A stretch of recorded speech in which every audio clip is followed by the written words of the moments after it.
ಜ್ಞಾನಪ್ರದಾಯ ವಿಬುಧಾಸುರಸೌಖ್ಯ ದುಃಖ ಸತ್ಕಾರಣಾಯ ವಿತತಾಯ ನಮೋ ನಮಸ್ತೆ.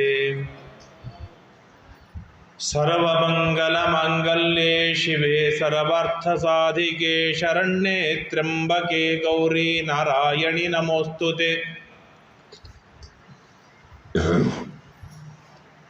ಧರ್ಮ ವಿಜ್ಞಾನ ವೈರಾಗ್ಯ ಪರಮೈಶ್ವರ್ಯಶಾಲಿನಃ ಆನಂದತೀರ್ಥ ಭಗವತ್ಪದಾನ್ ವಂದೇ ನಿರಂತರಂ.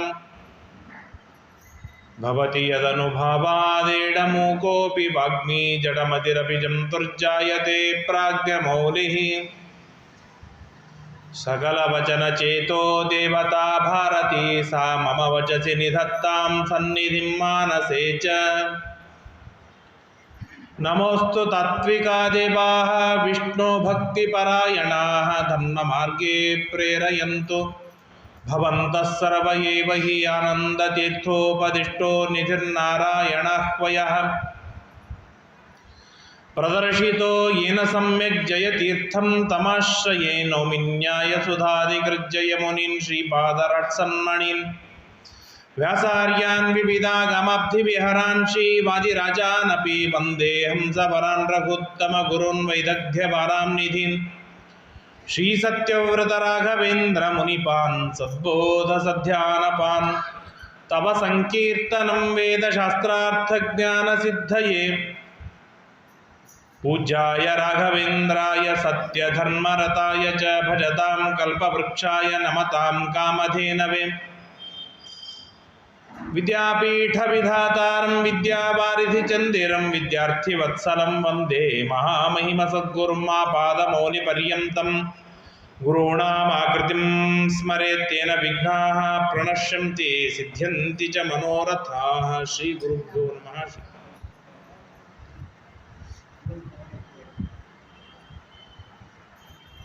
ಶ್ರೀ ಗುರುಭ್ಯೋ ನಮೋ ನಮಃ. ಹರಿ ಓಂ. ನಮೋ ಭಗವತೆ ತಸ್ಮೈ ಹಯಾಯಾಮಿತ ತೇಜಸೆ ಯಸ್ಯ ಪ್ರಸಾದಾದ್ ವಕ್ಷ್ಯಾಮಿ ಶ್ರೀಮದ್ ರಾಮ ಕಥಾಮಿಮಾಂ. ಶ್ರೀರಾಮ ರಾಮ ರಾಮೇತಿ ರಮೇ ರಾಮೇ ಮನೋರಮೆ ಸಹಸ್ರನಾಮ ತತ್ತುಲ್ಯಂ ರಾಮನಾಮ ವರಾನನೆ. ಹರಿ ಓಂ. ಲಕ್ಷ್ಮಣ ತನ್ನ ದಿವ್ಯವಾದ ಅಮೋಘವಾದ ಶಕ್ತಿ ಬಲಗಳಿಂದ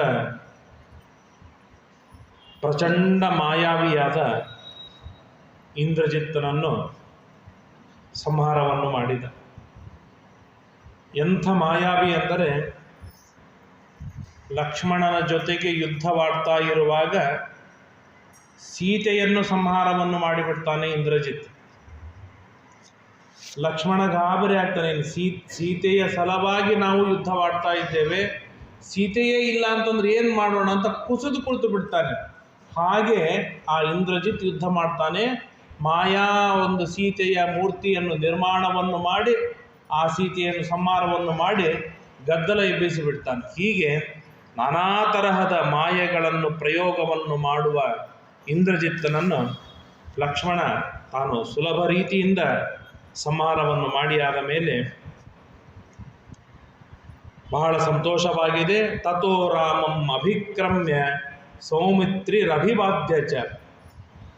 ಯಾರೇ ಏನೇ ಕಾರ್ಯವನ್ನು ಮಾಡಿದರೂ ಅದು ರಾಮನಿಗೆ ಹೋಗಿ ಸಮರ್ಪಣೆಯನ್ನು ಮಾಡಬೇಕು.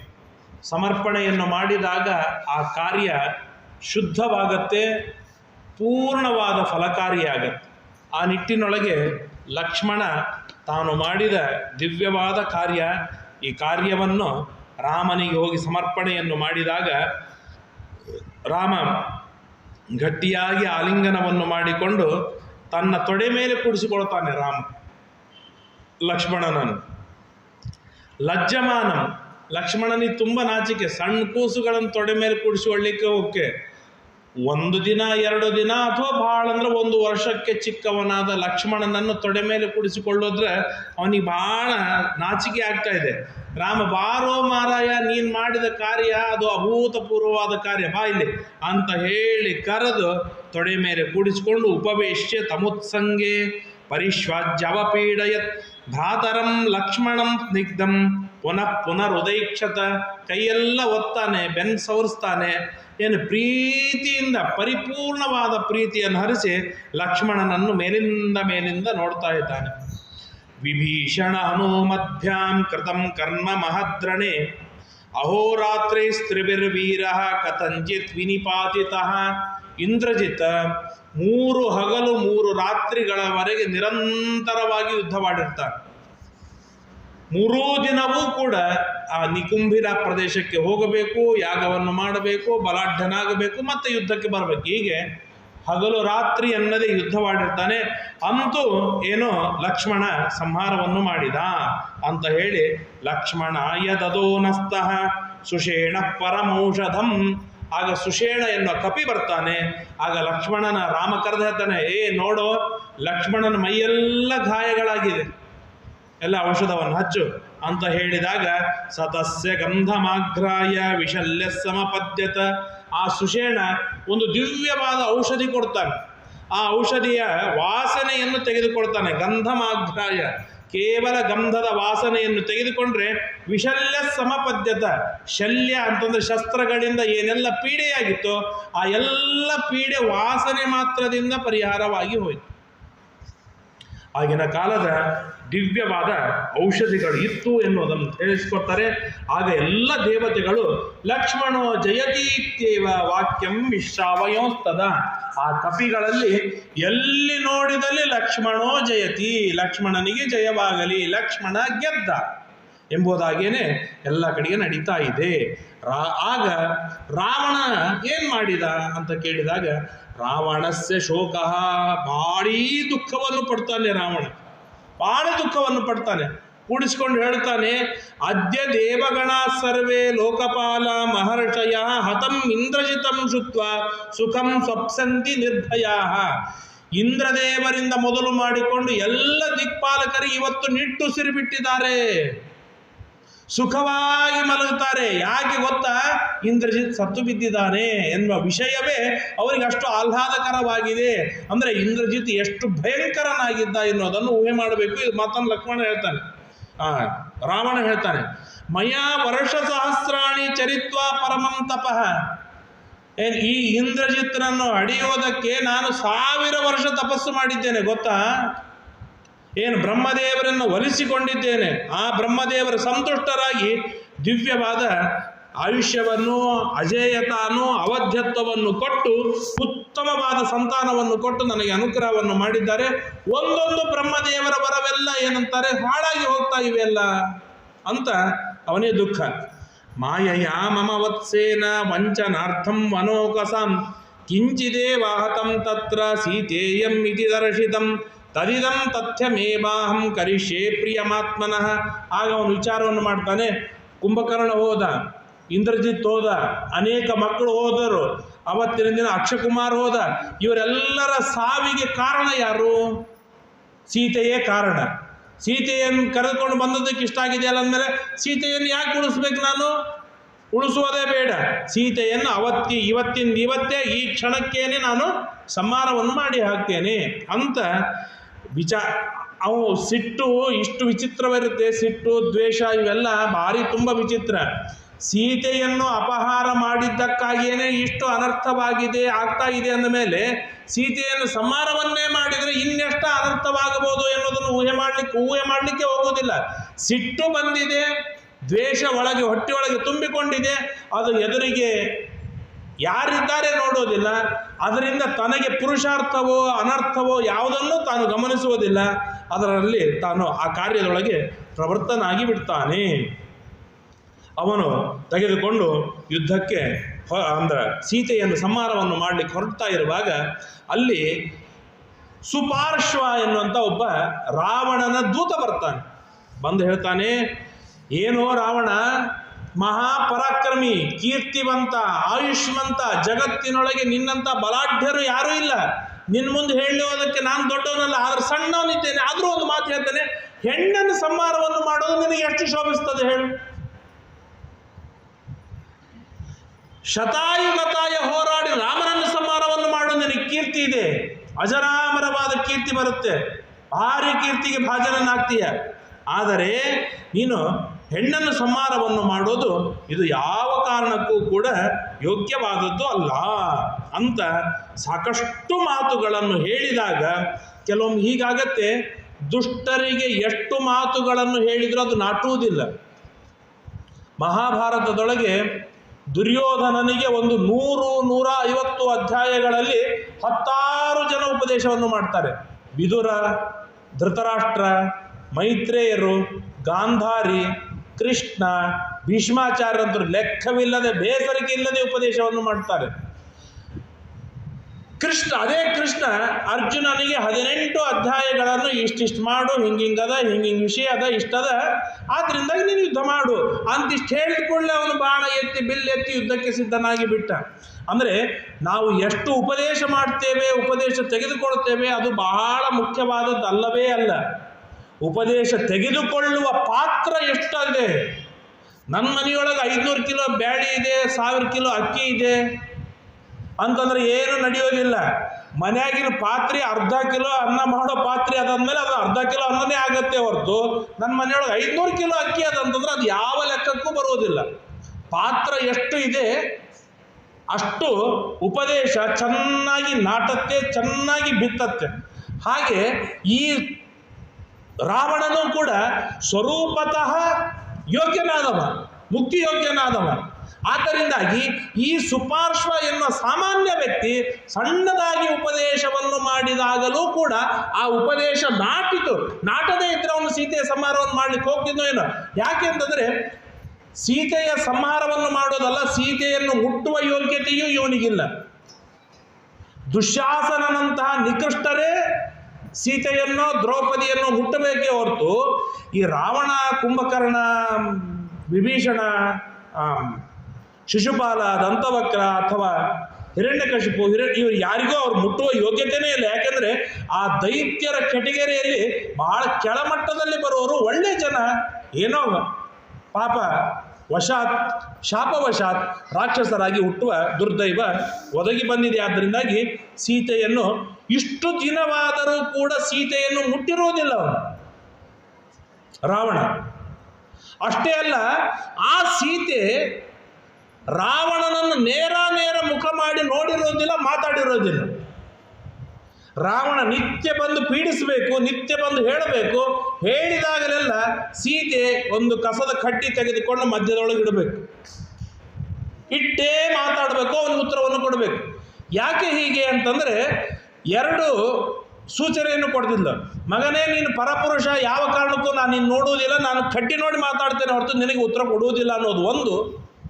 ಇದರ ಜೊತೆಗೆ ನನ್ನ ಗಂಡನ ಮುಂದೆ ನೀನು ಕಡ್ಡಿ ಸಮಾನ, ಆ ಎಚ್ಚರಿಕೆಯೂ ನಿನಗಿರಲಿ ಎನ್ನುವ 2 ಸೂಚನೆಯನ್ನು ಕೊಡುವುದಕ್ಕಾಗಿ ಸೀತೆ ಎಂದಿಗೂ ರಾವಣನನ್ನು ನೋಡಲಿಲ್ಲ. ರಾವಣ ಬಹಳಷ್ಟು ಪುಸಲಾಯಿಸ್ತಾನೆ, ಆದರೂ ಸೀತೆ ತಾನು ನೋಡಿರೋದಿಲ್ಲ.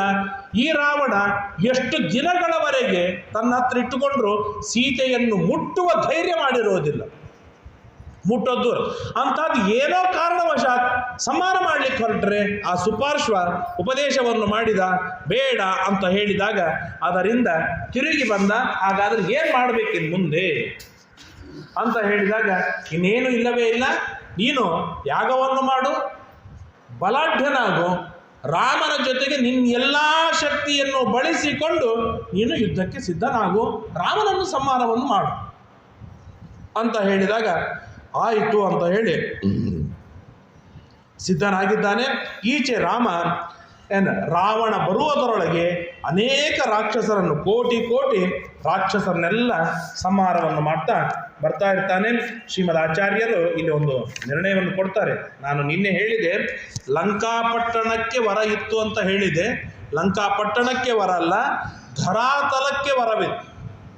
ಧರಾತಲದೊಳಗೆ ಎಷ್ಟು ಜನ ರಾಕ್ಷಸರು ಸೇರಿಕೊಂಡರೂ ಕೂಡ ಅದು ತುಂಬುವುದಿಲ್ಲ. ಅಲ್ಲಿಂದ ಎಲ್ಲರನ್ನೂ ಕಲೆಕ್ಟ್ ಮಾಡಿಕೊಂಡು ತನ್ನ ಏನಂತಾರೆ ಯುದ್ಧಕ್ಕೆ ತಾನು ಕರೆದುಕೊಂಡು ಬಂದಿದ್ದಾನೆ. ರಾವಣರ ಯುದ್ಧ ಪ್ರಾರಂಭವಾಗಿದೆ. ಆಸಸಾದರಣೆ ರಾಮಂ ಸ್ಥಿತಂ ಶೈಲಮಿವಾಪರಂ ವ್ಯಸೃದಂಚರ ವರ್ಷಾಣಿ ರಾವಣೋ ರಾಕ್ಷಸೇಶ್ವರ. ಆಗ ರಾವಣ ಭಾರೀ ಘೋರವಾದ 10 ತಲೆಗಳಿಂದ ಯುಕ್ತನಾಗಿ ಎತ್ತರದ ರೂಪವನ್ನು ತಾಳಿಕೊಂಡು ಪುಷ್ಪಕ ವಿಮಾನದಲ್ಲಿ ಕುಳಿತುಕೊಂಡು ಎತ್ತರದ ಮೇಲಿಂದ ಯುದ್ಧ ಮಾಡೋದಕ್ಕಾಗಿ ಬರ್ತಾ ಇದ್ದಾನೆ. ಈಚೆ ಇಂದ್ರ ವಿಚಾರವನ್ನು ಮಾಡ್ತಾನೆ. ರಾವಣ ಅಷ್ಟು ಮೇಲಿದ್ದಾನೆ, ನಮ್ಮ ರಾಮ ಕೆಳಗಿದ್ದಾನೆ, ಅದು ಹೇಗೆ ನಡೆಯುತ್ತೆ? ನಡೆಯುವುದಿಲ್ಲ ಅಂತ ಹೇಳಿ ತನ್ನ ರಥವನ್ನು ತಾನು ಕೊಟ್ಟು ಕಳಿಸ್ತಾನೆ. ಮಾತಲ್ಲಿ ಸಾರಥಿಯಿಂದ ಸಹಿತರಾಗಿ ತನ್ನ ರಥವನ್ನು ಕಳಿಸಿದರೆ ಎಷ್ಟು ಆಗಿನ ಆ ರಥಗಳಿಗೂ ಕೂಡ ಎಷ್ಟು ಗೌರವವನ್ನು ಕೊಡ್ತಿದ್ರು ಜನರು ಅಂತಂದರೆ, ಇವತ್ತು ನಮ್ಮಲ್ಲಿ ಕಾರುಗಳಿರುತ್ತೆ, ಬೈಕ್ಗಳಿರುತ್ತೆ, ಭಾಳ ನಾವು ಅದಕ್ಕೆ ಗೌರವ ಕೊಡುವುದಿಲ್ಲ. ಈ ರಾಮಾಯಣ ಮಹಾಭಾರತ ಇವೆರಡನ್ನು ನೋಡಿ ನಾವು ತಿಳಿದುಕೊಳ್ಳಬೇಕಾದಂಥ ದೊಡ್ಡ ಅಂಶಗಳಿದು. ಮಹಾಭಾರತದೊಳಗೆ ಅರ್ಜುನ ತಪಸ್ಸಿಗೆ ಹೋಗಿರ್ತಾನೆ ವನವಾಸದೊಳಗೆ.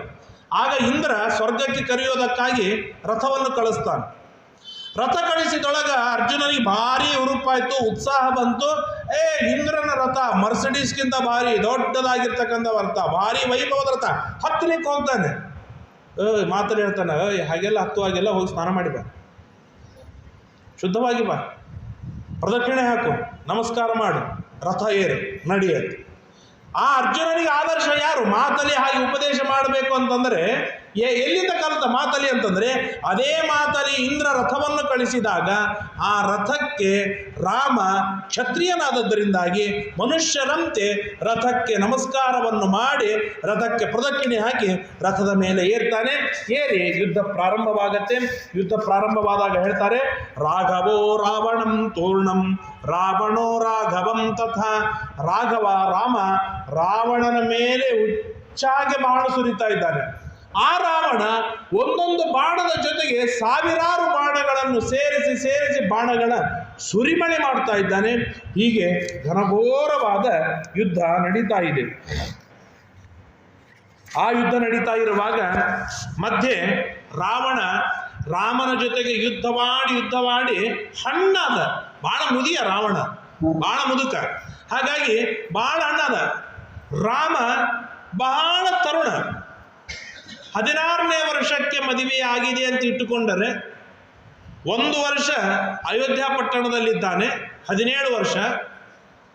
ಈಗ 14ನೇ ವರ್ಷ ರನ್ನಿಂಗ್ ವನವಾಸದೊಳಗೆ ಮುಗಿತಾ ಬಂದಿದೆ. ಅಂದರೆ 21-31 ವರ್ಷದ ಗಟ್ಟುಮುಟ್ಟು ಯುವಕ, ಅವನು ಸಾವಿರಾರು ವರ್ಷದ ಮುದಿಯ. ಹಾಗಾಗಿ ಜೋರಾಗಿ ರಾಮದೇವರು ಅದೆಲ್ಲ ಒಂದು ಮನುಷ್ಯ ದೃಷ್ಟಿಯಿಂದಲೂ ಕೂಡ ಹೀಗೆ ಯುದ್ಧದೊಳಗೆ ಹಣ್ಣಾದ ಮೇಲೆ ಅಲ್ಲೇ ಪಕ್ಕದಲ್ಲಿ ಲಕ್ಷ್ಮಣ ಇರ್ತಾನೆ. ಈ ಲಕ್ಷ್ಮಣನನ್ನಾದರೂ ಸಂಹಾರವನ್ನು ಮಾಡೋಣ ಅಂತ ವಿಚಾರವನ್ನು ಮಾಡಿ ಲಕ್ಷ್ಮಣನ ಜೊತೆಗೆ ಯುದ್ಧ ಪ್ರಾರಂಭ ಮಾಡ್ದ. ಲಕ್ಷ್ಮಣೋ ರಾಕ್ಷಸೇಂದ್ರಸ್ಯ ಪಂಚವಿರ್ನಿಷಿತೈಸ್ತದ. ಲಕ್ಷ್ಮಣ ರಾವಣನ ಮೇಲೆ 5 ಬಾಣಗಳನ್ನು ಬಿಟ್ಟ. ಆ ರಾವಣ ಲಕ್ಷ್ಮಣನ ಮೇಲೆ 50 ಬಾಣಗಳನ್ನು ಸುರಿಸಿದ. ಅಂದರೆ ಲಕ್ಷ್ಮಣ ಎಷ್ಟು ಬಾಣಗಳನ್ನು ಬಿಡ್ತಾನೆ ಅದರ 10 ಪಟ್ಟು ಹೆಚ್ಚಾಗಿ ಲಕ್ಷ್ಮಣನ ಮೇಲೆ ರಾವಣ ಬಾಣಗಳ ಸುರಿಮಳೆಗಳನ್ನು ಮಾಡ್ತಾ ಇದ್ದಾನೆ. ಇಷ್ಟೆಲ್ಲ ಘನಘೋರವಾದ ಯುದ್ಧ ನಡೀತಾ ಇರುವಾಗ ಆಗ ರಾವಣ ತಲೆ ಕೆಟ್ಟು ಕೊನೆಗೆ ಶಕ್ತ್ಯಾಯುಧವನ್ನು ಪ್ರಯೋಗವನ್ನು ಮಾಡ್ತಾನೆ. ಆ ಶಕ್ತ್ಯಾಯುಧವನ್ನು ಪ್ರಯೋಗವನ್ನು ಮಾಡಿದಾಗ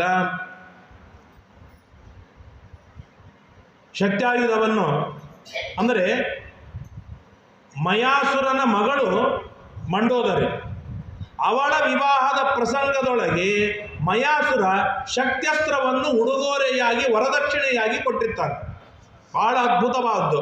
ಮಯಾ ಗೃಹೀತಾಂಚ ವಿವಾಹ ಕಾಲೇ ಪ್ರಗೃಹ್ಯ ಶಕ್ತಿಂ ವಿಸಸರ್ಜ ಲಕ್ಷ್ಮಣೆ ತಯಾಸ ವೀರ ಸುವಿದಾರಿತೋರಾಹ ಪಪಾತ ಭೂಮೋಸು ವೃಷಂ ವಿಮೂರ್ಛಿತ.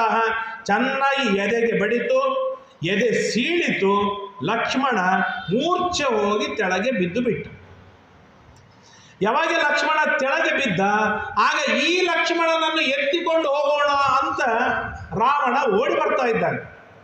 ಹಿಂದೆ ಇದೇ ತರಹದ ಘಟನೆ ಆಯಿತು.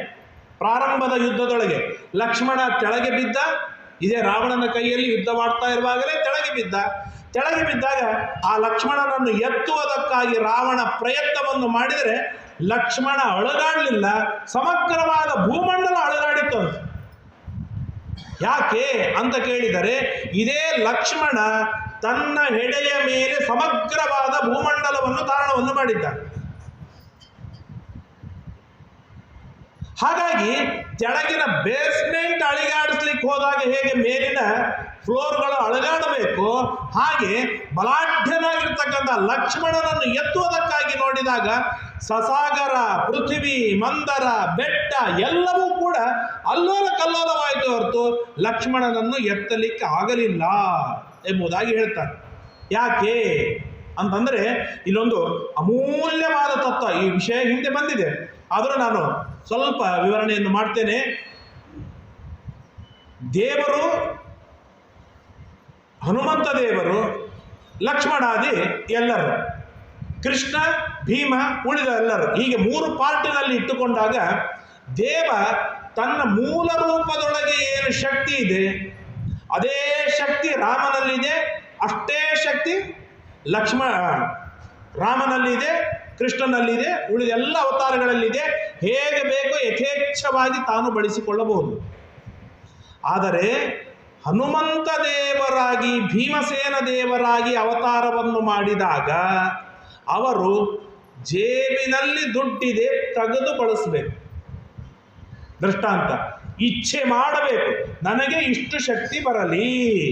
ಇಚ್ಛಾ ವ್ಯಕ್ತಿ ಪ್ರಾಯಶೋ ಮಾರುತಸ್ಯ, ವಾಯುದೇವರಿಗೆ ಇಚ್ಛಾಶಕ್ತಿ, ತಾವು ಇಚ್ಛೆ ಮಾಡಿದಾಗ ತಮ್ಮ ಮೂಲ ರೂಪದ ಶಕ್ತಿ ಇದು ಅಭಿವ್ಯಕ್ತವಾಗತ್ತೆ. ಇನ್ನು ಉಳಿದ ದೇವತೆಗಳಿಗೆ ತಾವು ಬ್ಯಾಂಕಿಗೆ ಹೋಗಿ ದುಡ್ಡು ಬಿಡಿಸಿಕೊಂಡು ಬರಬೇಕು,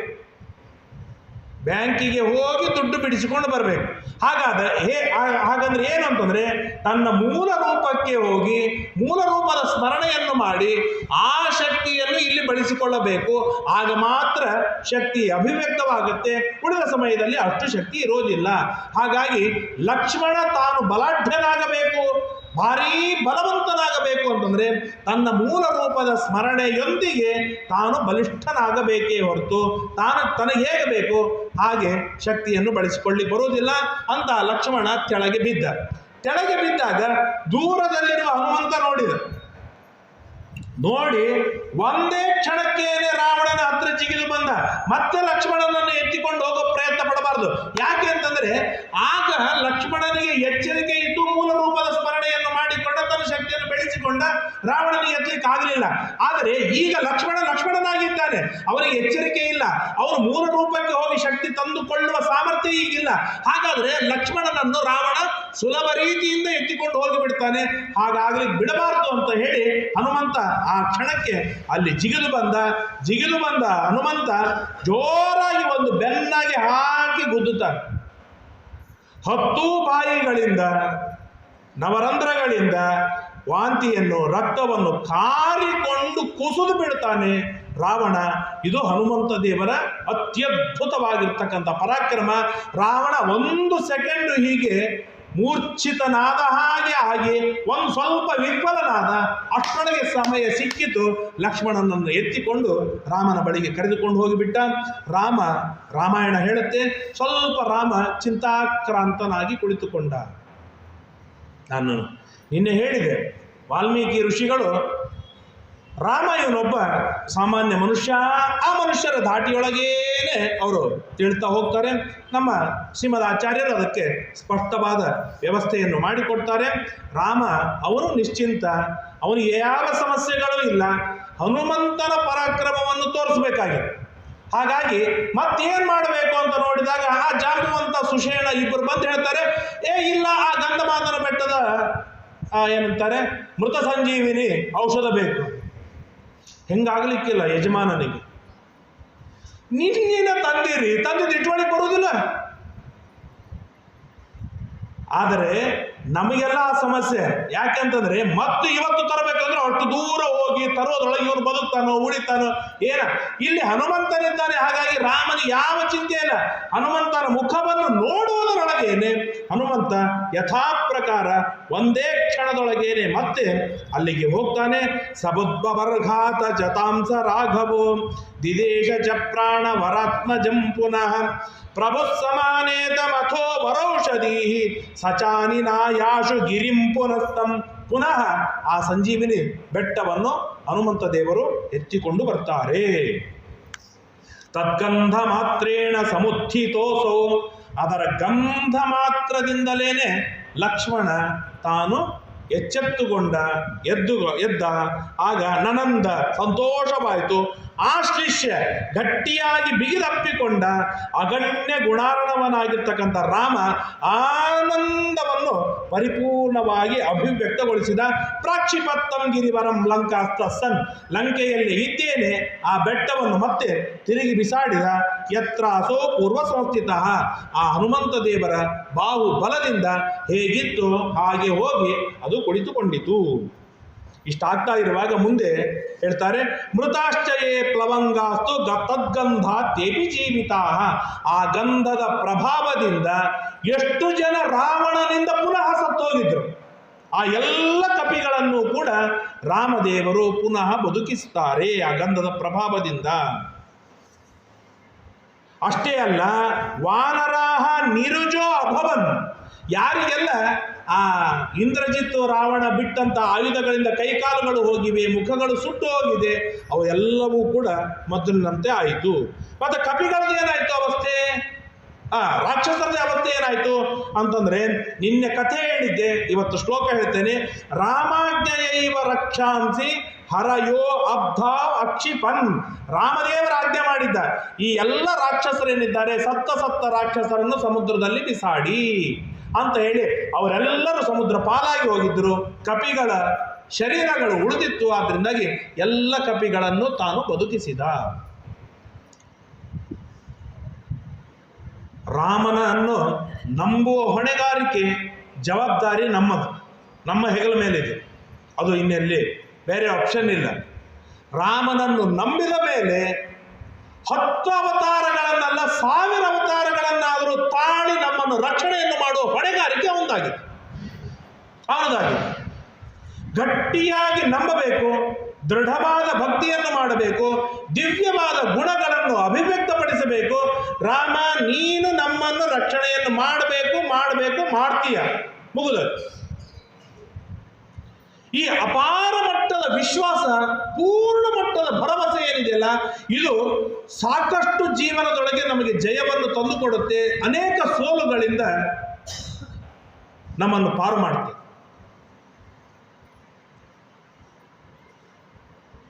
80-100 ಕಿಲೋಮೀಟರ್ ಫಾಸ್ಟಿನೊಳಗೆ ನಮಗೆ ಕಾರು ಬೈಕು ಡ್ರೈವ್ ಮಾಡ್ಲಿಕ್ಕೆ ಆಗುವುದಿಲ್ಲ, ಸತ್ಯ.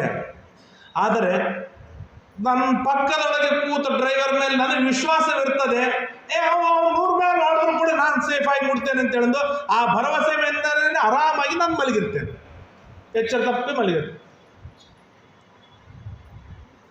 ಯಾಕೆ ಅಂತಂದ್ರೆ ಅವನ ಮೇಲಿನ ಭರವಸೆ, ಭಕ್ತಿ ಇನ್ನೇನಿಲ್ಲ. ಅವನ ಪರಿಚಯದವರು ಇರೋದಿಲ್ಲ. ನಮ್ಮ ಪರಿಚಯದವರು ಇದ್ರೆ ಓಕೆ, ಏನಾದರೂ ಇರ್ತದೆ. ಯಾರೋ ಒಬ್ಬ ಇವತ್ತು ಡ್ರೈವರ್ ಕರೆದಿದ್ದೇವೆ, ಅವನ್ ಯಾವುದು ಪರಿಚಯ ಇರೋದಿಲ್ಲ. ಒಂದು 10 ಕಿಲೋಮೀಟರ್ 20 ಕಿಲೋಮೀಟರ್ ಹೋಗೋದಕ್ಕೆ ಅವನ ಮಾತಿನ ಮೇಲೆ ಒಂದೇನು ಭರವಸೆ ಬರ್ತದೆ. ಆಯ್ತು ಬಿಡಪ್ಪ, ನೀನು ಏನು ಡ್ರೈವ್ ಮಾಡು ಅಂತೇಳಿ ಸೀಟ್ ಹಿಂದೆ ಮಾಡಿ ಮಲ್ಕೊಂಡ್ಬಿಟ್ಟಿರ್ತೇನೆ. ಆದ್ರೆ ಅವ್ನು ಸ್ವಲ್ಪ ಏನಾದರೂ ಎಡವಟ್ಟು ಮಾಡಿದ್ದ ಅಂತಂದ್ರೆ ತಪ್ಪಿ ಆ ಕಾರೇ ಬಿಟ್ಟು ಇಳಿದು ಬಿಡ್ಬೇಕು ಅನ್ಸ್ಬಿಡುತ್ತೆ. ಈ ಥರದ ಅವಸ್ಥೆನೂ ನಮಗೆ ಬರುತ್ತೆ ಮೇಲಿಂದ. ಹಾಗಾಗಿ ಮತ್ತೆ ಒಬ್ಬ ಡ್ರೈವರ್ ಮೇಲೇನೆ ಅಷ್ಟು ಭರವಸೆಯನ್ನು ಮಾಡುವ ನಮಗೆ ಭರವಸೆ ಮಾಡುವ ಕಲೆ ನಮಗೆ ಪರಿಪೂರ್ಣ ಕರಗತವಾಗಿದೆ. ಆದರೆ ಆ ಭರವಸೆಯನ್ನು ನಮ್ಮ ಸ್ವಾಮಿಯ ಮೇಲೆ, ನಮ್ಮ ಒಡೆಯನ ಮೇಲೆ ಚೆನ್ನಾಗಿ ಭರವಸೆಯನ್ನು ಮಾಡುವುದರಿಂದ ನಮ್ಮನ್ನು ಬಹಳ ಸುಲಭ ರೀತಿಯಿಂದ ರಕ್ಷಣೆಯನ್ನು ಮಾಡ್ತಾನೆ. ಹೂವನ್ನು ಹೇಗೆ ರಕ್ಷಣೆಯನ್ನು ಮಾಡಬೇಕು ಹಾಗೆ ನಮ್ಮನ್ನು ರಕ್ಷಣೆಯನ್ನು ಮಾಡ್ತಾನೆ ಎನ್ನುವುದನ್ನು ಅನೇಕ ಹಿರಿಯರಲ್ಲಿ ಕಂಡಿದ್ದೇವೆ. ಅನೇಕ ನಮ್ಮೆಲ್ಲರ ವೈಯಕ್ತಿಕವಾಗಿ ಅನುಭವದಲ್ಲೂ ಕೂಡ ಇವೆ. ಅನೇಕ ಆಪತ್ತುಗಳಲ್ಲಿ ದೇವರು ಬಂದು ನಮ್ಮನ್ನು ರಕ್ಷಣೆಯನ್ನು ಮಾಡಿದ್ದು ನಾವು ಕಾಣುತ್ತೇವೆ. ಒಮ್ಮೆ ಏನಾಯ್ತು, ಸುಮ್ಮನೆ ಹೇಳ್ತೇನೆ, ಬಹಳ ಸಣ್ಣವನಿದ್ದೆ, 12-13 ವರ್ಷ, 14-15 ವರ್ಷ ಇರಬೇಕು ಭಾಳ. ಅದ ಸೂಟಿಗೆ ಬಂದಾಗ ಧಾರವಾಡಕ್ಕೆ ಹೋಗಿದ್ದೇನೆ. ದೊಡ್ಡ ಮಂದಿ ನನಗೆ ಬಂದು ಆಗ ಯಾವುದು PL ಪದ್ಮಿನಿನೋ ಯಾವುದೋ ಕಾರ್ ಇತ್ತು, ಆ ಕಾರ್ನೊಳಗೆ ಕರ್ಕೊಂಡು ಹೋದರು. ಏಕಾದಶಿ ಇತ್ತು ಅವತ್ತು, ಕರ್ಕೊಂಡು ಹೋದರು. ತಪ್ಪಿ ಏಕಾದಶಿ ದಿವಸ ನಾನು ಮನೆಗೆಲ್ಲ ಇವು ಬಳಗದವ್ರು ಭಾಳ ಡೇಂಜರ್ ಇರ್ತಾರೆ. ಅವ್ರ ಮಾತು ಭಾಳ ಎಷ್ಟು ಕೇಳಬೇಕು, ಎಲ್ಲಿ ಕೇಳಬೇಕು. ಮನೆಗೆ ಅಪ್ಪ ಅಮ್ಮನ ಮುಂದೆ ನಾವೇನು ಹೇಳಂಗಿಲ್ಲ, ತಿಂದ್ಬಿಟ್ಟು ನಾವು ಗೊತ್ತಿದ್ದಿಲ್ಲ, ತಿಂದ್ಬಿಟ್ಟಿದ್ದು ಚೆಂದಾಗಿ. ಅವರು ಕರ್ಕೊಂಡು ಹೋದರು. ಅಲ್ಲಿ ಸಾಯಂಕಾಲ ಆಗಿತ್ತು, ಸಂಧ್ಯಾವಂದನ ಮಾಡೋಕ್ಕಾಗಿತ್ತು. ಟಿ ಶರ್ಟ್ ತೆಗೆದಿಟ್ಟೆ, ಸಂಧ್ಯಾವಂದನ ಮಾಡಿದೆ. ತೆಗೆದಿಡುವಾಗ ಎಲ್ಲ ಪಾಕೆಟ್ ಹೊರಗಿಟ್ಟಿದ್ದೆ. ತಿರುಗಿ ಅವ್ರ ಕಾರ್ನಾಗ ಕರ್ಕೊಂಬಂದು ಬಸ್ ಸ್ಟ್ಯಾಂಡಿಗೆ ಬಿಟ್ಟ ಮೇಲೆ ಅಲ್ಲಿಂದ ನನಗೆ ಹುಬ್ಬಳ್ಳಿ ಬರಬೇಕಾಗಿತ್ತು. ಬಸ್ ಹತ್ತಿದ ಮೇಲೆ ಕಂಡಕ್ಟರ್ ಟಿಕೆಟ್ ಕೇಳಿದ. ಆಗ ಪಾಕೆಟ್ ಚೆಕ್ ಮಾಡ್ತೀನಿ, ಎಲ್ಲದ ಪಾಕೆಟ್ ಅವ್ರ ಮನೆಗೆ ಅದ. ಈಗ ಮೊಬೈಲ್ ಅದ, ಏನು ಬೇಕಾದದ, ಯಾವ ರೊಕ್ಕದ್ದು ಅನಿವಾರ್ಯತೆಯೂ ಇಲ್ಲ. ಅಲ್ಲಿಂದಲೇ ಏನಾದರೂ ವ್ಯವಸ್ಥೆ ಮಾಡ್ಕೊಂಡು ಹೋಗ್ಬೋದು. ಇನ್ನು ಏನು ತಲೆನೂ ಓಡ್ತಿದ್ದಿಲ್ಲ, ಅಷ್ಟು ಏನು ಮಾಡಬೇಕು ಗೊತ್ತಾಗಲಿಲ್ಲ. ಆ ಬಸ್ ಸ್ಟ್ಯಾಂಡಿನೊಳಗೆ ಭಿಕ್ಷೆ ಬೇಡದ ಹೊರತು ಬೇರೆ ಆಪ್ಷನ್ನೇ ಇರಲಿಲ್ಲ. ಯಾಕಂದ್ರೆ ಯಾರು ಪರಿಚಯದವರಿಲ್ಲ. ಈಗ 10 ಮನೆ ನಮ್ಮ ಗೆಳೆಯರದೇ ಮನೆ ಅದು, ಹೋಗ್ಬೇಕನ್ನೋ ತಲೆಗೂ ಬರಲಿಲ್ಲ. ಎಷ್ಟೊತ್ತು ಓಡಾಡಿದೆ. ಸಾಯಂಕಾಲ 6-7ರಿಂದ 9 ತನಕ ಬಸ್ ಸ್ಟ್ಯಾಂಡಿಗೆ ರೌಂಡ್ ಹಾಕಿನಿ. ಯಾವುದಾದ್ರೂ ನಮ್ಮ ಮಾರಿ ಕಾಣಿಸ್ತೇನೋ. ಅವತ್ತು ಏಕಾದಶಿ ಇದ್ದದಕ್ಕೆ ಒಂದು ಅಂಗರಕ್ಷತೆ ಇದ್ರೂ ಕಾಣಿಸ್ಲಿಲ್ಲ. ಅಟ್ಲೀಸ್ಟ್ ಬೇರೆ ದಿವಸ ಕಾಣಿಸಾದ್ರೂ ಕಾಣಿಸ್ಬೋದಾಗಿತ್ತು, ಏನೋ ಒಬ್ಬರು ಕಾಣಿಸ್ಲಿಲ್ಲ. ಇನ್ನೇನು ಪರಿಸ್ಥಿತಿಪ್ಪ ಅಂತ ನೋಡ್ತಾ ಇದ್ದೆ. ಅಷ್ಟಾಗ ನಮ್ಮ ಗೆಳೆಯ ಒಬ್ಬರು ಸಿಕ್ಕ. ದೇವ್ರು ಬಂದಂಗೆ ಬಂದೀವೋ ಮಾರಾಯ, ನನಗೆ ಗೊತ್ತಿಲ್ಲ, ನನಗೀಗ ಹುಬ್ಬಳ್ಳಿ ಮುಟ್ಟಬೇಕು, ನನಗೆ ರೊಕ್ಕ ಕೊಡೋದು. ಅವನಂದ, ಗೋಪ್ಯ ನನ್ನ ಹತ್ರ 5 ರೂಪಾಯಿ ಅದ, ನಾನು ನಮ್ಮ ಮನೆಗೆ ಹೋಗ್ಬೇಕು, 3 ರೂಪಾಯಿ ನಮ್ಮ ಮನೆ ಟಿಕೆಟ್ ಅದು ಸಿಟಿ ಬಸ್ಸಿಗೆ, ಮತ್ತು ನಿನಗೆ ಬೇಕಿದ್ರೆ ನಾನು 2 ರೂಪಾಯಿ ಕೊಡ್ತೀನಿ. ನಾನಂದೆ, ನೀನು 2 ರೂಪಾಯಿ ಟಿಕೆಟ್ ತೆಗಿಸು, ಹೋಗಿ 3 ರೂಪಾಯಿ ಕೇಳಿ ನೀನು. ನಾನು 3 ರೂಪಾಯಿ ಟಿಕೆಟ್ ತೆಗಿಸ್ತೀನಿ, ನಾನು 5 ರೂಪಾಯಿ ಕೇಳಿತೀನಿ. ಏನಾದರೂ ಒಂದು ಗದ್ದಲ ಮಾಡ್ಕೊಂಡು ಒಟ್ಟಿಗೆ ಇಬ್ಬರು ಮನೆ ಮುಟ್ಟೋಣ ಅಂತ. ಆಯಿತು, ಹಾಗಾದರೆ 5 ರೂಪಾಯಿ ಕಾಯಿನ್ ತಗೋ, ಚೇಂಜ್ ಕೊಡು ಅಂತ. ಆ ಚೇಂಜಿಗಾಗಿ ಮತ್ತೆ ಅರ್ಧ ಗಂಟೆ ಓಡಾಡ್ಬೇಕಾಯ್ತು. ಯಾಕಂದ್ರೆ ಯಾರು ಕೊಡ್ಬೇಕಾಗ 1 ರೂಪಾಯಿ ಖರ್ಚು ಮಾಡಿದ್ರೆ 4 ರೂಪಾಯಿದೊಳಗೆ ಮುಟ್ಟಬೇಕು. ಹೇಗೆ ಅವತ್ತು ನಿಶ್ಚಯ ಮಾಡಿಕೊಂಡು ಬೇಕಾದಾಗಲಿ ಇನ್ನು ಏಕಾದಶಿ ನಾನು ತಪ್ಪಿಸೋದಿಲ್ಲ ಅಂತ. ಯಾಕಂತಂದ್ರೆ ನಾವು ಮಾಡುವ ಸಣ್ಣ ಸಣ್ಣ ಅನರ್ಥಗಳಿಗೂ ಕೂಡ ಏನಂತಾರೆ, ಆಗಿಂದಾಗಲೇ ದೇವರು ಕದಾಚಿತ್ ನಮಗೆ ಶಿಕ್ಷೆಯನ್ನು ಕೊಟ್ಟ ಬಹಳ ಚಲೋ ಆಗುತ್ತೆ. ಶಿಕ್ಷೆ ಕೊಡದಿದ್ರೆ ಮಾತ್ರ ಬಹಳ ಅನರ್ಥವಾಗಿ ಬಿಡ್ತದೆ. ಯಾಕೆ ಅಂತಂದ್ರೆ ಆಗ ಆ ವ್ಯಕ್ತಿ ಬರಬೇಕು, ಚಿಲ್ಲರ್ ಸಿಗಬೇಕು, ಇಲ್ಲೇ ಇದ್ರೆ ಏನು ಅವಸ್ಥೆ. ಸಣ್ಣ ವಯಸ್ಸಿನೊಳಗೆ ಬಹಳ ಕಷ್ಟವಾಗಿ ಬಿಡ್ತದೆ. ಅಂತ ಟೈಮ್ನಾಗ ಇದೊಂದು ಸಣ್ಣ ಕಥೆ. ಈ ತರಹದ ಹೆಚ್ಚಿನ ಜೀವನ ಕಳೆದ ತಮ್ಮೆಲ್ಲರ ಜೀವನದೊಳಗೂ ಅನುಭವಕ್ಕೆ ಬಂದಿರ್ತದೆ. ದೇವರು ಬಂದಂಗೆ ಬಂದಿಯಪ್ಪ, ನಮ್ಮನ್ನು ರಕ್ಷಣೆಯನ್ನು ಮಾಡಿದೆಯಾ ಅಂತೇಳಿ. ಯಾಕೆ ಅಂತಂದ್ರೆ ಯಾವುದೋ ಒಂದು ಕಾರಣದೊಳಗೆ, ಯಾವುದೋ ಒಂದು ಪ್ರಸಂಗದೊಳಗೆ ದೇವರ ಮೇಲೆ ನಾವು ಇಟ್ಟ ಭರವಸೆ, ನಾವು ಇಟ್ಟ ವಿಶ್ವಾಸ, ಇದು ನಮ್ಮನ್ನು ಕಾಯ್ತದೆ ಎನ್ನುವುದಕ್ಕೆ, ಆ ವಿಶ್ವಾಸ ಭರವಸೆಗಳನ್ನು ಹೆಚ್ಚು ಮಾಡಿಕೊಳ್ಳುವುದಕ್ಕೆ ಈ ಥರದ ಪ್ರಸಂಗಗಳೆಲ್ಲ ನಮಗೆ ಕಾರಣವಾಗುತ್ತೆ ಎಂಬುದಾಗಿ ನಮಗೆ ತಿಳಿಸಿಕೊಡ್ತಾರೆ. ಹಾಗಾಗಿ ರಾಮನ ಆಜ್ಞೆ ಇತ್ತು, ಆಜ್ಞೆಯಂತೆ ರಾಕ್ಷಸರು ಸತ್ತರು, ರಾಮನ ರಕ್ಷಣೆ ಕವಚವಿತ್ತು, ಎಲ್ಲ ಕಪಿಗಳು ಕೂಡ ಬದುಕಿ ಬಂದರು. ಇದು ರಾಮ ಮಾಡಿದ ದಿವ್ಯವಾಗಿರ್ತಕ್ಕಂಥ ಅನುಗ್ರಹ ಎಂಬುದಾಗಿ ಹೇಳ್ತಾರೆ. ಆರೋಹ್ಯತಂ ರಥವರಂ ಜಗದೇಕನಾಥ್. ಹಾಗೆ ಮತ್ತೆ ಆ ಇಂದ್ರ ಕಳಿಸಿಕೊಟ್ಟಿರ್ತಕ್ಕಂಥ ರಥವನ್ನು ರಾಮ ಏರಿ ಮತ್ತೆ ಘನಘೋರವಾದ ಯುದ್ಧ ನಡೀತಾ ಇದೆ. ಯುದ್ಧ ನಡೀತಾ ಇರುವಾಗ ಅಗಸ್ತ್ಯ ಋಷಿಗಳು ಮಧ್ಯದಲ್ಲಿ ಬಂದು ರಾಮನಿಗೆ ಹೇಳ್ತಾರೆ. ಶ್ರೀಮದಾಚಾರ್ಯ ಹೇಳೋದಿಲ್ಲ ಇಲ್ಲಿ, ಆದರೆ ರಾಮಾಯಣದೊಳಗೆ ಸಣ್ಣದಾದ ಪ್ರಸಂಗ ಬರುತ್ತೆ. ಆದಿತ್ಯ ಹೃದಯ ಎನ್ನುವಂಥ ಒಂದು ಪುಟ್ಟದಾಗಿರ್ತಕ್ಕಂಥ ಹೃದಯ, ರಾಮ, ನಾನು ನಿನಗೆ ಉಪದೇಶ ಮಾಡ್ತೇನೆ, ನೀ ಸ್ವಲ್ಪ ಜಪ ಮಾಡು, ರಾವಣನ ಸಂಹಾರವನ್ನು ಮಾಡ್ತೀಯ. ರಾಮ ಅಂತಾನೆ, ನೀ ಯಾರು ನನಗೆ ಉಪದೇಶ ಮಾಡೋರು? ಆದರೂ ಜ್ಞಾನಿಗಳು ಹಿರಿಯರಿದ್ದೀರ, ಈ ಮಂತ್ರ ನಾನು ಪಠನೆ ಮಾಡುವುದರಿಂದ ಜಗತ್ತಿಗೆ ಉಪಯೋಗವಾಗತ್ತೆ ಅಂತ ಹೇಳಿ ರಾಮ ಆ ಉಪದೇಶವನ್ನು ತೆಗೆದುಕೊಂಡು ತಾನು ಮತ್ತೆ ಯುದ್ಧಕ್ಕೆ ನಿಂತಿದ್ದಾನೆ. ಜೇತವ್ಯಮಿತಿ ಕಾಕುಸ್ಥೋ ಮರ್ತವ್ಯಮಿತಿ ರಾವಣ. ರಾಮ ಗೆಲ್ಲೇಬೇಕು ಅಂತ ರಾಮನನ್ನು ಸಂಹಾರವನ್ನು ಮಾಡಲೇಬೇಕು ಅಂತ ರಾವಣ. ಹೀಗೆ ಇಬ್ಬರು ಯುದ್ಧ ನಡೀತಾ ಇದೆ. ರಾವಣ ಧ್ವಜ ಮುದ್ದಿಶ್ಯ ಮುಮೋಚ ನಿಶಿತಂ ಶರಂ. ಆಗ ರಾಮ ಆ ಪುಷ್ಪಕ ವಿಮಾನದ ಮೇಲೆ ಧ್ವಜ, ಆ ಧ್ವಜಕ್ಕೆ ಒಂದು ಬಾಣವನ್ನು ಬಾಣ ಬಿಟ್ಟರೆ ಆಗ ಧ್ವಜ ಕತ್ತರಿಸಿ ಕೆಳಗೆ ಬಿತ್ತು. ರಾಮಶ್ಚಿಕ್ಷೇಪ ತೇಜಸ್ವಿ ಕೇತು ಮುತ್ತಿಷ್ಯ ಸಾಯಕಂ. ಆಗ ಆ ಧ್ವಜ ಕಟ್ಟುವಂತ ಒಂದು ಕೇತು ಅಂದ್ರೆ ದಂಡ, ಆ ದಂಡಕ್ಕೆ ಬಾಣ ಬಿಟ್ಟ, ಆ ದಂಡ ಅದು ಕತ್ತರಿಸಿ ಬಿತ್ತು. ಈ ರಾವಣ ಈ ಇಂದ್ರನ ರಥದ ಮೇಲೆ ಎಲ್ಲಿ ಬೇಕು ಅಲ್ಲಿ ಬಾಣ ಬಿಡ್ತಾ ಇದ್ದಾರೆ, ಆದ್ರೆ ಒಂದು ಸಾಯ್ತಾ ಇಲ್ಲ. ಆದರೆ ಲಕ್ಷ ಲಕ್ಷ ಬಾಣಗಳನ್ನು ಇಬ್ಬರು ಪರಸ್ಪರವಾಗಿ ಪ್ರಯೋಗವನ್ನು ಮಾಡಿಕೊಳ್ತಾ ಇದ್ದಾರೆ ರಾಮ ಮತ್ತು ರಾವಣರು.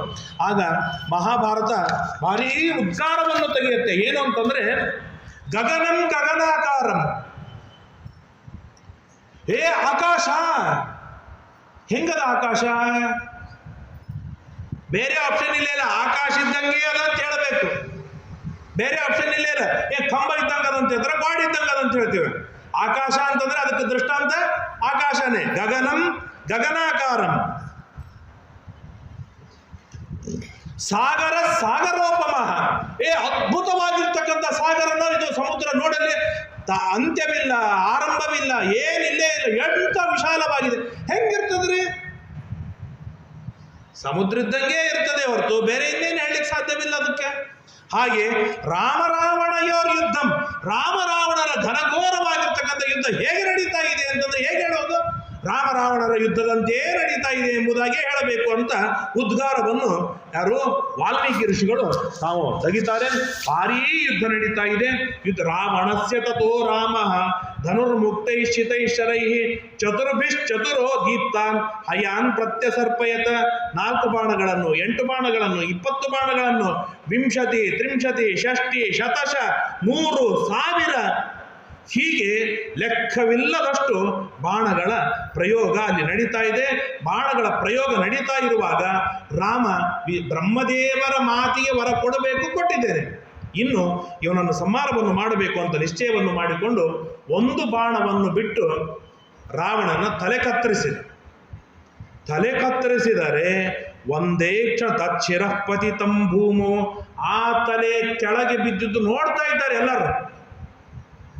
ಅಂತೂ 9 ತಲೆ ಅನ್ನೋದು ಹೀಗೆ ಎಣಿಸುವುದೊಳಗ ಆ ತಲೆ ಮತ್ತೆ ಹೋಗಿ ಕೂತ್ಕೊಂಡ್ಬಿಡ್ಬೇಕು, ಮತ್ತೆ ಹತ್ತೆ ತಲೆ ಕಾಣಿಸ್ಬೇಕು.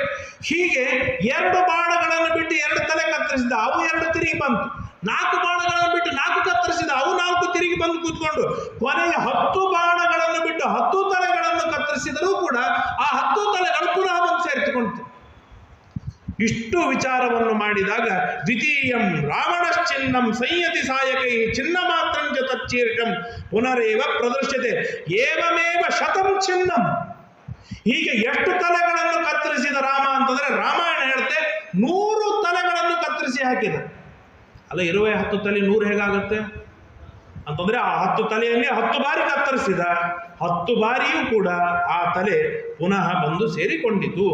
ತತಃ ಸರ್ವಾಸ್ತ್ರ ವಿದ್ವೀರ ಕೌಸಲ್ಯಾನಂದವರ್ಧನ ಮಾರ್ಗಣೈರ್ಬಹುಭಿರ್ಯುಕ್ತ ಚಿಂತೆಯಾಮಾಸ ರಾಘವ.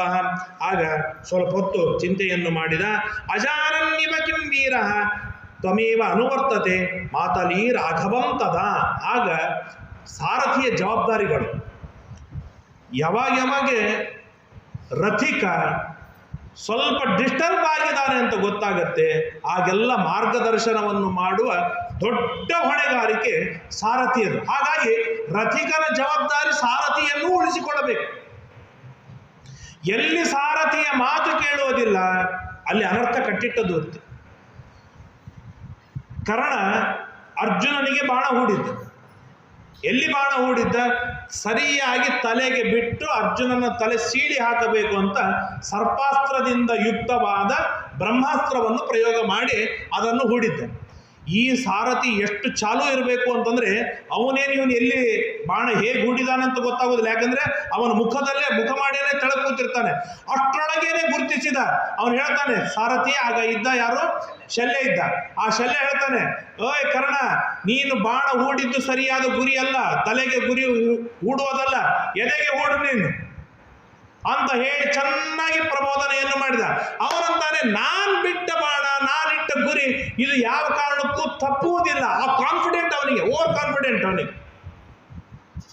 ಹೌದು, ಕರ್ಣ ಅಷ್ಟು ಬಲಾಢ್ಯನಿದ್ದ.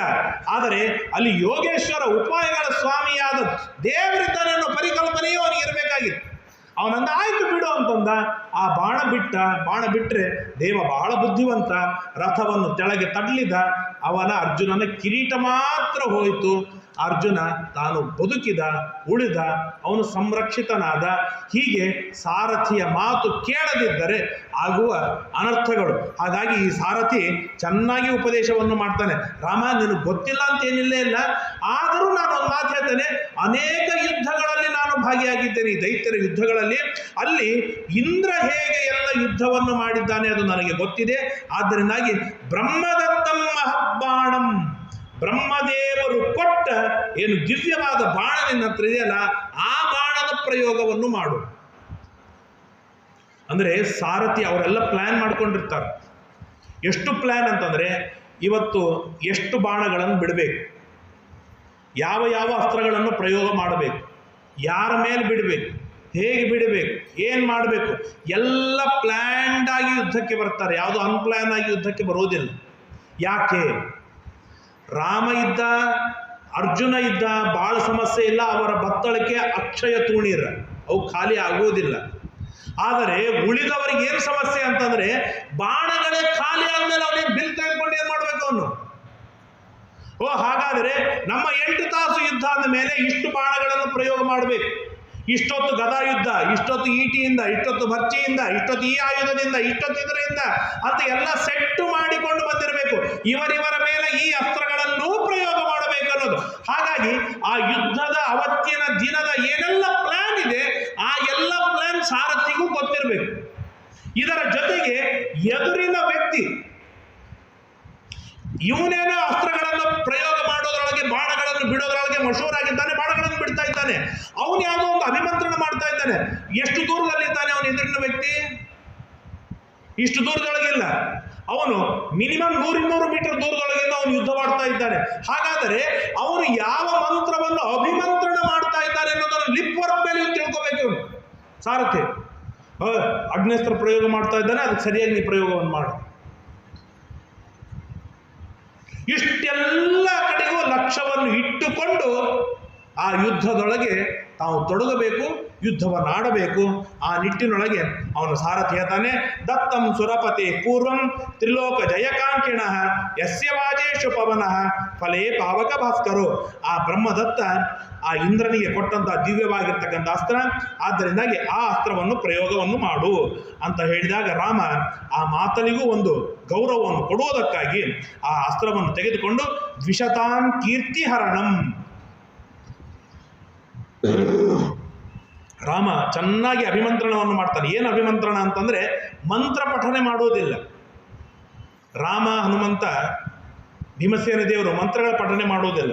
ಯಾಕೆ? ಅಸ್ತ್ರಗಳ ಪ್ರಯೋಗ ಅಂತಂದ್ರೆ, ಹೇ ಅಗ್ನಿ, ಹೇ ಬ್ರಹ್ಮ, ಹೇ ರುದ್ರ, ನಿಮ್ಮ ಅನುಗ್ರಹ ನನ್ನ ಮೇಲಿರಲಿ, ಹೋಗಿ ನೀವು ಶತ್ರುಗಳನ್ನು ಸಂಹಾರವನ್ನು ಮಾಡಿ ಬರ್ಲಿಪ್ಪ ಅಂತ ಪ್ರಾರ್ಥನೆಯನ್ನು ಮಾಡಿ ಮಂತ್ರ ಪಠಣವನ್ನು ಮಾಡಿ ಪ್ರಯೋಗವನ್ನು ಮಾಡಬೇಕು. ಆದರೆ ಹನುಮ, ಭೀಮ, ರಾಮ, ಕೃಷ್ಣ ಇವರೆಲ್ಲ ಹೇಗಂತಂದ್ರೆ ಅವರೇ ಪ್ರಾರ್ಥನೆ ಮಾಡ್ತಾರೆ. ಹೋಗೋ ಸಮಾನವನ್ನು ಮಾಡಿ ಬಾ, ನಿಂದ ಅಷ್ಟೇ ಕೆಲಸ, ನಾನು ಎಷ್ಟು ಹೇಳ್ತೇನೆ ಅಷ್ಟು ಕೇಳ್ಬೇಕು ನೀನು ಅಂತ ಆಜ್ಞೆಯನ್ನು ಮಾಡಿ ಕಳಿಸೋರು. ಹಾಗಾಗಿ ರಾಮ ಅಭಿಮಂತ್ರಣ ಏನು ಮಾಡಿದ ಅಂತಂದ್ರೆ, ದ್ವಿಷತಾಂ ಕೀರ್ತಿ ಹರಣಂ, ಹೇ ಅಸ್ತ್ರ, ಯಾರು ಶತ್ರುಗಳಿದ್ದಾರೆ ಆ ಶತ್ರುಗಳ ಕೀರ್ತಿಯನ್ನು ನಾಶ ಮಾಡಿ ಹಾಕುವ, ಶತ್ರುಗಳನ್ನು ಸಂಹಾರವನ್ನು ಮಾಡುವ, ಪ್ರಹರ್ಷಕರ ಮಾತ್ಮನಃ, ನನಗೆ ಆನಂದವನ್ನು ಉಂಟು ಮಾಡುವಂತಹ ಹೇ ಅಸ್ತ್ರ, ನೀನು ಈಗಿಂದೀಗಲೇ ಹೋಗಿ ರಾವಣನನ್ನು ಸಂಹಾರವನ್ನು ಮಾಡಿ ಬಾ ಅಂತ ಆಜ್ಞೆಯನ್ನು ಮಾಡಿ ಆ ಬಾಣವನ್ನು ಬಿಟ್ಟರೆ, ಸವಿಸೃಷ್ಟೋ ಮಹಾವೇಗ ಶರೀರಾಂತಕರ ಪರಃ ವಿವೇದ ಹೃದಯಂ ತಸ್ಯ ರಾವಣಸ್ಯ ದುರಾತ್ಮನಃ. ಆ ಶಬ್ದ, ಆ ಬಾಣ ಬಿಟ್ಟದ್ದು ಎದೆಗೆ ಬಿಟ್ಟ. ಆ ಎದೆಗೆ ಬಿಟ್ಟಾಗ 6 ಪಾರಾಗಿ ಸೀಳಿ ಹೋಯಿತು. ರುಧಿರಾಕ್ತ ಸವೇಗೇನ ಶರೀರಾಂತಕರಶ್ಚರ ರಾವಣಸ್ಯ ಹರನ್ ಪ್ರಾಣಾನ್ ವಿವೇಶ ಧರಣೀತಲಂ. ಆಗ ರಾವಣ ತನ್ನ ಪ್ರಾಣವನ್ನು ಕಳೆದುಕೊಂಡವನಾಗಿ ದಪ್ಪಂತೆಳೆದು ಭೂಮಿ ಮೇಲೆ ಬೀಳ್ತಾನೆ. ಭೂಮಿಯ ಮೇಲೆ ಬಿದ್ದಾಗ ದೇವತೆಗಳಿಗೆ ಆನಂದವೋ ಆನಂದ. ಆಗಿಂದಾಗಲೇ ಘೋರವಾದ ಪುಷ್ಪವೃಷ್ಟಿಯನ್ನು ಮಾಡ್ತಾ ಇದ್ದಾರೆ. ಪುಷ್ಪವೃಷ್ಟಿಯನ್ನು ಮಾಡಿ ಎಲ್ಲಿ ನೋಡಿದಲ್ಲಿ ರಾಮನಿಗೆ ಜಯಕಾರವಾಗ್ತಾ ಇದೆ. ಜೈ ಶ್ರೀರಾಮ್. ಜೈ ಶ್ರೀರಾಮ್ ಎಂಬುದಾಗಿ ಜೋರಾಗಿ ರಾಮನಿಗೆ ಜೈಕಾರ ಆಗ್ತಾ ಇದ್ದಾರೆ. ಕಪಿಗಳಿಗೆ ಸಂತೋಷವೋ ಸಂತೋಷ, ಹುಚ್ಚೆತ್ತು ಕುಣಿತಾ ಇದ್ದಾರೆ ಕಪಿಗಳಿಗೆ. ನಾವಿಲ್ಲಿ ಬಂದದ್ದೇ ರಾವಣನ ಸಂಹಾರಕ್ಕಾಗಿ, ನಾವಿಷ್ಟೆಲ್ಲ ಕಷ್ಟಪಟ್ಟದ್ದೇ ರಾವಣನ ಸಂಹಾರಕ್ಕಾಗಿ, ಅಂತಹ ರಾವಣ ಕ್ಷಣ ಮಾತ್ರದೊಳಗೆ ಧರೆಗೆ ಉರುಳಿ ಬಿದ್ದಲ್ಲ ಅಂತೇಳಿ ಸಂತೋಷದಿಂದ ಆ ಎಲ್ಲ ಕಪಿಗಳು ಹಾಡಾಡ್ತಾ ಇದ್ದಾರೆ. ಸೀತಾರಾಮ್ ಸೀತಾರಾಮ್ ಸೀತಾರಾಮ್ ಸೀತಾರಾಮ್, ಶ್ರೀರಾಮ್ ಜಯ ರಾಮ್ ಜಯ ಜಯ ರಾಮ್, ಶ್ರೀರಾಮ್ ಜಯ ರಾಮ್ ಜಯ ಜಯ ರಾಮ್, ಶ್ರೀರಾಮ್ ಜಯ ರಾಮ್ ಜಯ ಜಯ ರಾಮ್, ಶ್ರೀರಾಮ್ ಜಯ ರಾಮ್ ಜಯ ಜಯ ರಾಮ್, ಶ್ರೀರಾಮ್ ಜಯ ರಾಮ್ ಜಯ ಜಯ ರಾಮ್. ಹೀಗೆ ಎಲ್ಲರೂ ಕೂಡ ಭಾರೀ ಪುಷ್ಪವೃಷ್ಟಿಯನ್ನು ಮಾಡ್ತಾ ಸಂತೋಷ ಪಡ್ತಾ ಇದ್ದಾರೆ. ಆಗ ತಸ್ಮಿನ್ ಹತೆ ತ್ರಿಜಗತಾಂ ಪರಮ ಪ್ರದೀಪೇ, 3 ಲೋಕಗಳಿಗೆ ಮಹಾಶತ್ರುವಾದವ ರಾವಣ, ಆ ಒಬ್ಬ ಚೋಟ್ ಲಂಕಾದೊಳಗೆ ಇದ್ದು ಇಷ್ಟು ರಾಜ್ಯವನ್ನು ಆಳ್ತಾ ಇದ್ದ ಅಂತಂದ್ರೆ, ಇಡೀ ಭರತ ಖಂಡದೊಳಗೆ ಒಬ್ಬರು ಯಜ್ಞ ಯಾಗಗಳನ್ನು ಮಾಡುವ ಹಾಗಿಲ್ಲ,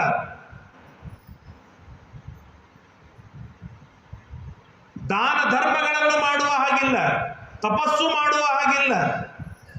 ಏನು ಮಾಡುವುದಿದೆ ತನ್ನ ಕುರಿತೇ ಮಾಡಬೇಕೇ ಹೊರತು ಯಾವುದೂ ಕೂಡ ದೇವರನ್ನು ಕುರಿತು ಮಾಡುವ ಹಾಗಿಲ್ಲ. ಅವ್ರದ್ದೆಲ್ಲ ಒಂದು ದಿವ್ಯವಾದ ಕಾನ್ಸೆಪ್ಟ್, ಎಷ್ಟು ಅದ್ಭುತವಾದ ಕಾನ್ಸೆಪ್ಟ್ ಅಂತಂದ್ರೆ, ಹುಚ್ಚು ಕಾನ್ಸೆಪ್ಟ್ ಒಂದು ಅರ್ಥದೊಳಗೆ. ಈ ದೇವರಿಗೆ ಶಕ್ತಿ ಎಲ್ಲಿಂದ ಬರುತ್ತೆ?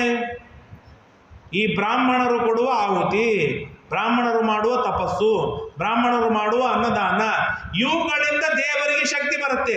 ಹಾಗಾದರೆ ಈ ಬ್ರಾಹ್ಮಣರನ್ನೇ ಕೆಡಿಸಿ ಹಾಕಿಬಿಟ್ಟರೆ ದೇವತೆಗಳು ಎಂದಿಗೂ ಕೂಡ ಅವರು ಬಲಿಷ್ಠರಾಗುವುದಿಲ್ಲ, ನಮ್ಮ ರಾಜ್ಯ ನಮಗೆ ನಡೆಯುತ್ತೆ. ಇದೇ ಕಾನ್ಸೆಪ್ಟೇ ಕಲಿಯುಗದ್ದು. ಶ್ರೀಮದ್ ಆಚಾರ್ಯರು ತಾತ್ಪರ್ಯ ನಿರ್ಣಯದ ಕೊನೆ ಭಾಗದೊಳಗೆ ಬಹಳ ಸುಂದರವಾದ ಮಾತನ್ನು ಹೇಳ್ತಾರೆ. ಈ ಕಲಿಕಾಲದ ಪ್ರಭಾವವೇನು ಅಂತಂದ್ರೆ, ದೈತ್ಯರು ತಾವು ಪ್ಲಾನ್ ಮಾಡಿಕೊಂಡಿದ್ದು ಬ್ರಾಹ್ಮಣರ ತಲೆ ಕೆಡಿಸಿ ಹಾಕುವುದು, ಬ್ರಾಹ್ಮಣರ ವಂಶದಲ್ಲಿ ಹುಟ್ಟಿ ಬರುವುದು, ಬ್ರಾಹ್ಮಣರ ತಲೆ ಕೆಡಿಸಿ ಹಾಕುವುದು. ಯಾಕೆ ಅಂತಂದ್ರೆ ಧರ್ಮ ಉಳಿಯುವುದೇ ಬ್ರಾಹ್ಮಣರಿಂದ. ಅಂದಮೇಲೆ ಅವರ ತಲೆನೇ ಕೆಟ್ಟು ಹೋಯ್ತು ಅಂತಾದರೆ ಇನ್ನೆಲ್ಲಿದೆ? ಹಾಗಾದ್ರೆ ಬ್ರಾಹ್ಮಣರಷ್ಟೇ ಧರ್ಮ ಮಾಡೋರು, ಬೇರೆ ಯಾರು ಮಾಡುವುದಿಲ್ಲೇನೋ ಅಂತಂದ್ರೆ ಶುದ್ಧವಾದ ತಪ್ಪು. ಬ್ರಾಹ್ಮಣರು ಹೇಗೆ ಧರ್ಮಗಳನ್ನು ಮಾಡ್ತಾ ಮಾಡ್ತಾ ಬಂದಿದ್ದಾರೆ, ಅದನ್ನು ನೋಡಿ ನೋಡಿ ಉಪದೇಶಕರು, ಪ್ರವರ್ತಕರು, ಶಾಸ್ತ್ರವನ್ನು ಅಧ್ಯಯನವನ್ನು ಮಾಡಿದವರು ಅದನ್ನು ಪರಿಗಣಿಸಿ ಜಗತ್ತು ಧರ್ಮ ಮಾರ್ಗದಲ್ಲಿ ಇರುತ್ತದೆ. ಕನ್ನಡದ ಒಂದು ಗಾದಿ ಮಾತಿದೆಯಲ್ಲ, ಹಿರಿಯಣ್ಣನ ಚಾಳಿ ಮನಿ ಮಂದಿಗೆ. ನಮ್ಮ ಈ ಚತುರ್ವರ್ಣದೊಳಗೆ ಹಿರಿಯಣ್ಣ ಬ್ರಾಹ್ಮಣ, ಅವನ ಚಾಳಿ ಜಗತ್ತಿನೊಳಗೆ ಇರ್ತದೆ. ಇವತ್ತೆಲ್ಲ ನಮಗಂತಾರೆ. ಮೊನ್ನೆ ಬಸ್ಸಿನೊಳಗೆ ನನ್ನ ವೈಯಕ್ತಿಕ ಅನುಭವ ಹೇಳ್ತೇನೆ. ಇಲ್ಲಿ ಈ 9 ಬಸ್ಸಿಗೆ ಹತ್ತಿರ ಇಲ್ಲಿ ಧಾಬಾದೊಳಗೆ ಊಟಕ್ಕೆ ನಿಲ್ಲಿಸ್ತಾನೆ. ನಮ್ಮ ಊರಿನವನು ಒಬ್ಬನ ಕರೆದ, ಮತ್ತು ಆಚಾರ ಬರಲಿಲ್ಲ, ಇಷ್ಟೆಲ್ಲ ಒಂದು 10 ನಿಮಿಷ ಒಂದು ಸಣ್ಣದು ಏನಾದರೂ ತಿಂದು ಹೋಗ್ಬಿಡೋಣ, ಮತ್ತು ಮನೆಗೆ ಹೋದ್ಮೇಲೆ 10-11ಕ್ಕೂ ಮತ್ತೆ ಟೆನ್ಷನ್ನು, ಕಷ್ಟ ಎಲ್ಲ ಯಾಕೆ ಬಂದು ಇಲ್ಲಪ್ಪ ನಾನು ಎಲ್ಲ ಅಲ್ಲ, ನಾ ಏನು ಹೊರಗೆ ತೊಗೊಳ್ಳೋದಿಲ್ಲ. ಎಲ್ಲ ನಿಮ್ಮ ಮಂದಿ ಎಲ್ಲ ಬಂದು ಹೋಗ್ತಾರಲ್ಲ, ನಿಮ್ಗೇನು ಗಂಟು ಹೋಗೋದು? ಅದು ಇದಕ್ಕೇನು ಉತ್ತರ ಕೊಡಬೇಕು? ಅತೀ ಘೋರವಾಗಿರ್ತಕ್ಕಂಥದ್ದು. ಯಾಕೆ ಅಂತಂದರೆ ಇದರಿಂದ ಏನಾಗುತ್ತೆ? ಒಂದು ಇದು ದೊಡ್ಡ ಪ್ರಹಾರನೇ ಇದು. ಯಾಕೆಂತಂದ್ರೆ ಅವ್ರನ್ನೂ ಸುಧಾರಿಸಲಿಕ್ಕೆ ಸಾಧ್ಯವಿಲ್ಲ, ಅವರೇ ಮಾರ್ಗದರ್ಶನ ಆದದ್ದರಿಂದಾಗಿ, ಅವರೇ ರೋಲ್ ಮಾಡೆಲ್ಸ್ ಆದದ್ದರಿಂದಾಗಿ ನಾನು ಊಟ ಬಿಟ್ಟಿದ್ದೆ ತಪ್ಪು ಅಂತ ಆಗತ್ತೆ ಹೊರತು ಜಗತ್ತಿನೊಳಗೆ ನಾನು ಊಟ ಮಾಡೋದು ಇದು ಸರಿ. ಯಾಕೆಂತಂದ್ರೆ ನನ್ನ ಜೊತೆಗಿಂತ ಸರೌಂಡೇ ಮಾಡ್ತಾ ಇರುವಾಗ ನಾನೊಬ್ಬ ತಪ್ಪಿತಸ್ಥನಾಗಿ ಬಿಟ್ಟೆ. ಹೀಗೆ ಬ್ರಾಹ್ಮಣರನ್ನು ಕಾಲಕಾಲಕ್ಕೆ ಏನಂತಾರೆ, ಅವ್ರ ಮೇಲೆ ಹೊಡೆತಗಳು ಬೀಳ್ತಾ ಬಂದಿವೆ. ಯಾಕೆ ಬೀಳ್ತಾ ಬಂದಿದೆ ಅಂತಂದ್ರೆ ಈ ರಾವಣಾದಿಗಳ ಅಜೆಂಡಾನೇ ಅದು, ಗಟ್ಟಿಮುಟ್ಟಾಗಿರ್ತಕ್ಕಂಥ ಅಜೆಂಡಾ. ಮೊದಲಿಗೆ ತಾವೇ ರಾಕ್ಷಸರಾಗಿ ನಿಂತರು, ಮೂಲ ರೂಪದಲ್ಲಿ ಕೃತಯುಗದೊಳಗೆ ಹಿರಣ್ಯಾಕ್ಷಾದಿಗಳು ದೈತ್ಯರು ನಿಂತರು. ಅದಾದ್ಮೇಲೆ ರಾಕ್ಷಸರಾಗಿ ಬಂದರು. ಇದೆಲ್ಲ ಅದ್ರ ಉಪಯೋಗ ಇಲ್ಲ, ಕ್ಷತ್ರಿಯರಾಗಿ ಬಂದು ತಲೆ ಕೆಡಿಸೋಣ ಅಂತ ದ್ವಾಪರ ಯುಗದೊಳಗೆ ಕ್ಷತ್ರಿಯರಾಗಿ ಹುಟ್ಟಿ ಬಂದು ಜಗತ್ತನ್ನು ತಲೆ ಕೆಡಿಸಲಿಕ್ಕೆ ಪ್ರಯತ್ನವನ್ನು ಮಾಡಿದರು. ಕಲಿಯುಗದೊಳಗೆ ಅದು ಯಾವುದೂ ಉಪಯೋಗ ಇಲ್ಲ. ಯಾಕೆ ಅಂತಂದರೆ ಮೋಸ ಮಾಡುವ ವ್ಯಕ್ತಿಗೆ ಸುಲಭವಾದ ಮಾರ್ಗ ಅಂತಂದರೆ ಧರ್ಮ ಮಾರ್ಗ. ಜಗತ್ತಿನೊಳಗೆ ಯಾರೇ ಮೋಸ ಮಾಡ್ತಾರೆ ಅಂತಂದರೆ ನೇರವಾಗಿ ಅವನು ಮೋಸ ಮಾಡಿದರೆ ನಮ್ಗೆ ಗೊತ್ತಾಗಿ ಬಿಡುತ್ತೆ ಅವನು ಮೋಸ ಮಾಡ್ತಾ ಇದ್ದಾನೆ, ನಾನೇ ಮೋಸ ಹೋಗಲಿ ಅಂತ. ಮೋಸ ಮಾಡೋರಿಗೆ ಸುಲಭವಾದ ಮಾರ್ಗ ಅಂತಂದ್ರೆ ಅವನು ಧರ್ಮದ ಮುಖವಾಡವನ್ನು ಹಾಕಿಕೊಂಡ ಅಂತಂದರೆ ಮೋಸ ಮಾಡುವುದಕ್ಕೆ ಅತ್ಯಂತ ಸುಲಭವಾಗಿ ಆಗತ್ತೆ.